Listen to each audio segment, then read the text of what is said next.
Welcome to All Things Adrenal. Each episode, we'll hear stories from individuals living with adrenal disease, share updates on treatments, research, protocols, interview medical professionals, and explore all things adrenal together. I'm your host, Vanessa O'Rourke, NADF Community Engagement Manager and fellow adrenal warrior. Before we dive in, I thought the best way to start this podcast would be to share my personal journey with adrenal disease and the resources NADF has to offer that literally helped save my life. So many of us have a similar story when it comes to trying to receive a diagnosis. And as I share my experience with primary adrenal insufficiency or Addison's disease, you may realize it sounds like your story or someone you know or a patient you have. While I have multiple autoimmune and chronic conditions, the start of my adrenal diagnosis began when I was about 23 years old. I was a performer, yoga instructor, preschool teacher, and a deeply active individual who loved to hike, swim, and even backpack. However, over time, my body began to deteriorate, and I started to experience debilitating fatigue. I struggled with excessive weight loss. I had digestive issues. My skin was turning a darker shade. And I had pretty severe anxiety, depression, and manic episodes that just seemed to wash over me like waves. I spent years trying to holistically heal myself through my yoga practice, through the autoimmune paleo protocol, becoming a Reiki practitioner, cold plunging, morning swims, meditation, and removing all household toxic items like cleaners and soaps and lotions. In addition, I was also trying to get answers from Western medicine. I was in and out of doctors' offices for labs and tests that repeatedly came back normal, which was extremely discouraging. And after years of doctors telling you that it's all in your head, you start to believe it, and it can take a massive toll on your mental health. In 2015, I kind of hit a breaking point. I was working retail at a mall, and one day I was so violently ill that I was literally running to the bathroom every 5 minutes throwing up. At one point, I didn't even make it, and I vomited in a trash can right next to the register. And that was when they finally sent me home. Now I can look back on it and know that I was low cortisol going into a crisis, but at the time I had no clue what was going on. I've made it home, collapsed in the bathroom, and I tried to take a bath, but I couldn't even crawl into the tub. And I remember thinking at that point, like, this is it. And I was texting my partner that I didn't know if I was going to make it. I felt like I'm dying. Something inside of me is wrong. And if we don't figure it out, I'm going to die. I literally felt that. As if a piece of my body was missing. I almost felt like a shell of a human. I had such low energy that it constantly felt as if I was being hit by a train and that my entire body was too heavy to hold up. So many of us know that something is wrong. It's just about figuring it out and finding a medical professional who hears you and helps you. So I continued to investigate. I finally got some direction when I made an appointment with my gynecologist. I hadn't had a cycle in over 2 years, which I thought was just due to birth control, but I didn't even consider it had something to do with what was happening in my body. My gynecologist at the time ran labs and pointed out that my DHEA was incredibly low and referred me to an endocrinologist. After I left that appointment, I called my mom, who told me, "Oh yeah, your great-grandmother had a weird endocrine disease. Let me look it up." And thanks to the diligent records of my family, my mom let me know that the weird disease she had was called Addison's disease. 3 weeks before my partner's and mine wedding, I found an endocrinologist and I made an appointment. But we decided that I'd see them the week after the wedding, as there was just too much going on with planning, and we just wanted to focus on that. But by the start of the wedding week, I could barely eat anything at all. It was nearly impossible to wake up each day, and I ended up crashing every single afternoon around 4 p.m. I was down to 108 pounds, and I'm typically 130. My skin was a bright orange, and the fatigue I felt, it was as if, I said before, it just feels as if I was hit by a train. At the time, I was literally living off kombucha and Hail Marys, which are a gluten-free vegan baked goodie. So essentially just caffeine and sugar. The day of the wedding, I had 2 entire growlers full of kombucha over the course of the day, and that was literally one of the only things that kept me standing. The next morning, I remember saying, I've never been this tired in my entire life. How do people do this? And I kept just chalking it up to, oh, this is what weddings are, stressful and exhausting. But 8 days after our wedding, I saw the endocrinologist and I mentioned that my great-grandmother had Addison's, to which his response was, oh yeah, you are pretty orange. We should check you for that, but I doubt you have it. That night, I spent hours on the computer researching Addison's, and as soon as I read the symptoms, I knew it. This was it. Everything lined up. The fatigue, the nausea, the back pain, the skin pigment changes, the deep crashes I was having each day when I'd get home from work.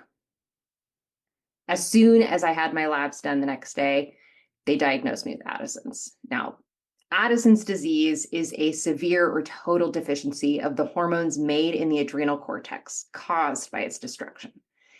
This essentially means that the adrenal glands are no longer producing the necessary hormones needed to live. Although it's considered a rare disease, it's estimated in the United States at least 10,000 individuals, or 1 in 100,000, have this condition. It's probably an underestimation. I didn't even know what an adrenal gland was before I heard about Addison's. But since my diagnosis, I've come to understand firsthand how essential they are for daily function. Cortisol is one of those key hormones that you need to live. It helps you walk, talk, think, tells your organs to function, and keeps you going. With Addison's disease, you have to take a replacement for that cortisol, which is a steroid. This is the only way to survive, and you'll need steroid replacement for the rest of your life. Now, I wish I could say I was sent home educated, fully medicated, and ready to thrive, but that was not the case. The doctor sent me home with a script for 20 milligrams of hydrocortisone and to break that up 2 times a day forever. And that was it. That's all he said. I started this routine, and of course, I felt a little better in the beginning, but it wasn't enough. I was still unable to eat and continued to lose weight, and I knew something else was missing, and I just didn't know where to turn. That's when I found the National Adrenal Diseases Foundation. I literally just Googled Addison's disease support group, and the NADF website was the first thing that popped up. I reached out to their Central Texas support group and was connected with them immediately. My partner came with me to the first meeting, and I was so excited to just talk to somebody else who understood some of the challenges I was going through, and I brought a list of questions I was just eager to have answered. In that hour and a half where we all met, I learned so much, including I learned about fludrocortisone, which is the other hormone replacement needed to support those with Addison's disease. Fludrocortisone is a replacement for aldosterone, which is a hormone that regulates your salt and water retention, which is pretty important when it comes to staying hydrated. It's essential to have this hormone replaced if you're deficient in it. Otherwise, you can become severely dehydrated. In addition to learning about an entire medication I was missing for my condition, I also learned about an adrenal crisis, which is something the doctor didn't even mention. An adrenal crisis is the result of an extreme physical or emotional stress that does not get the necessary steroid coverage to meet that stress. It's potentially life-threatening medical emergency that requires management in a hospital or emergency department. Essentially, any additional physical, mental, or emotional stress will require additional stress dosing or additional steroids. A healthy person who produces cortisol, their body will automatically produce more cortisol to help combat any additional stress that could occur in regular days. Those of us with Addison's, we don't produce that, and we have to administer it additionally, additional steroids, much like to how a diabetic will administer insulin. However, we do not have a cortisol reader like a blood sugar reader. We have to just take more as we feel like we need to. In a situation where there's extreme stress, like a car accident, an injury, or major emotional trauma, we may need a massive dose ASAP to avoid going into an adrenal crisis. In a crisis, we run the risk of serious complications or death if we're not treated quickly.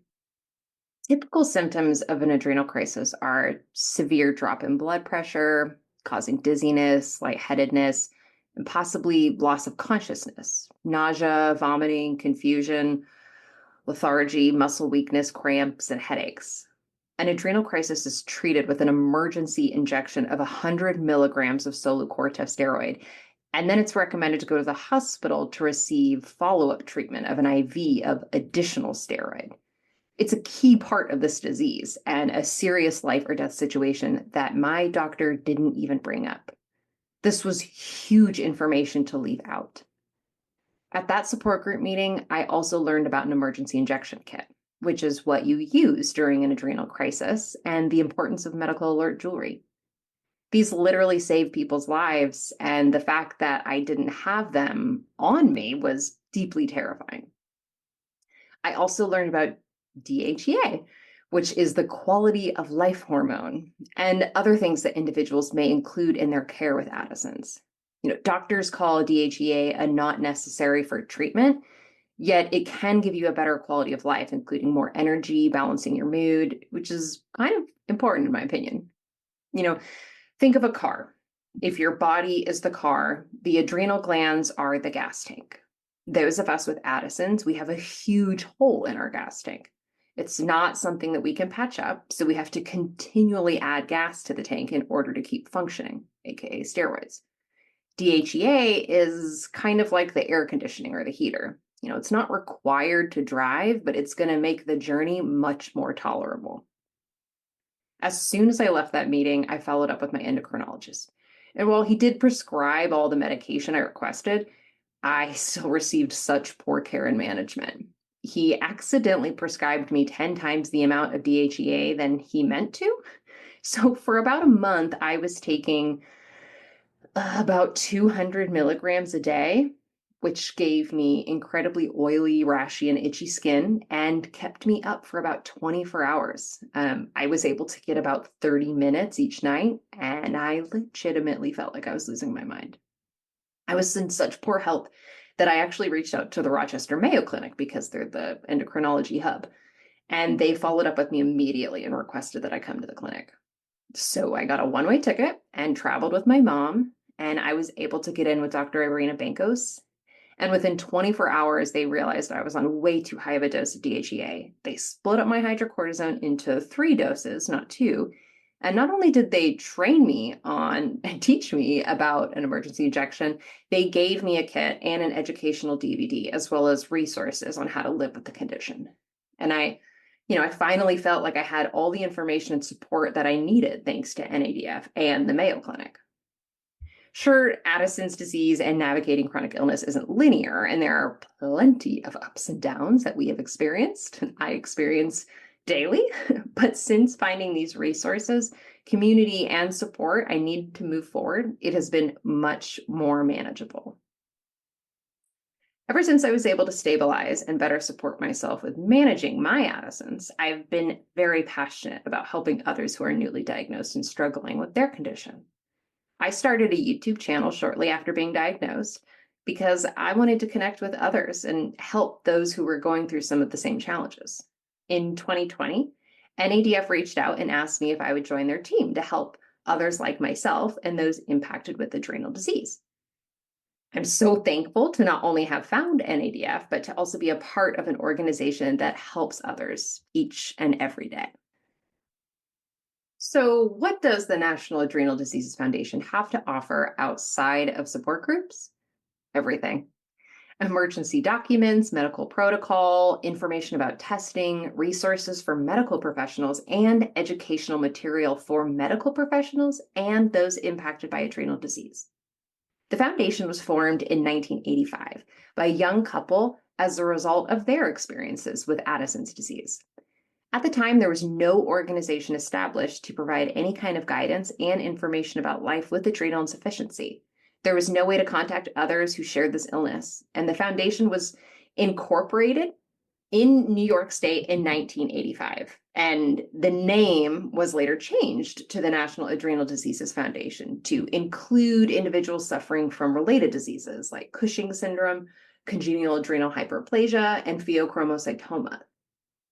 Support groups began forming in New Jersey, New York, Connecticut, and Illinois. And today, there's groups all over the US, including a caregiver group, Cushing's, and teen support group.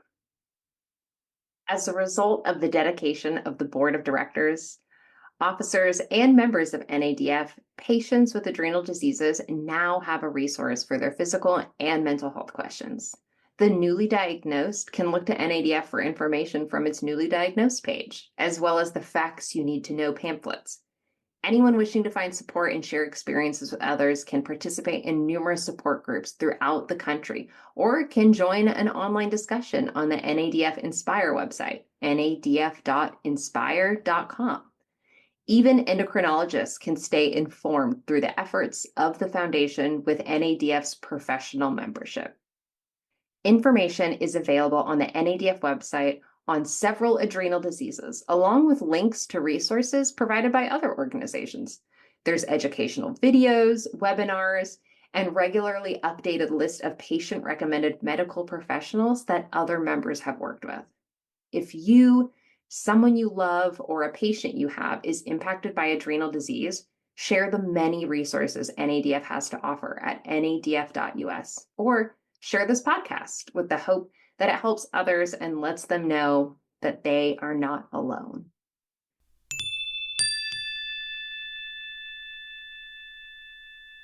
Thanks for being here, Adrenal Warriors. I'm your host, Vanessa O'Rourke, sending you all the spoons, and I hope you have a wonderful day. Thanks for joining in on another episode of All Things Adrenal. This episode is edited and produced by Magdalene Zinke. For more information on the National Adrenal Diseases Foundation, please visit nadf.us. If you're listening on Spotify or Apple Podcasts, please leave us a rating and review to help others find out about all things adrenal. If you have a story you want to share or a question you'd like answered, reach out to NADF support at nadf.us. All Things Adrenal is sponsored by the National Adrenal Diseases Foundation. NADF is a nonprofit organization for patients and caregivers with a vision of a world without suffering or death from adrenal disease. NADF does not practice medicine and does not provide medical advice. NADF is not a medical authority and does not claim to have medical expertise.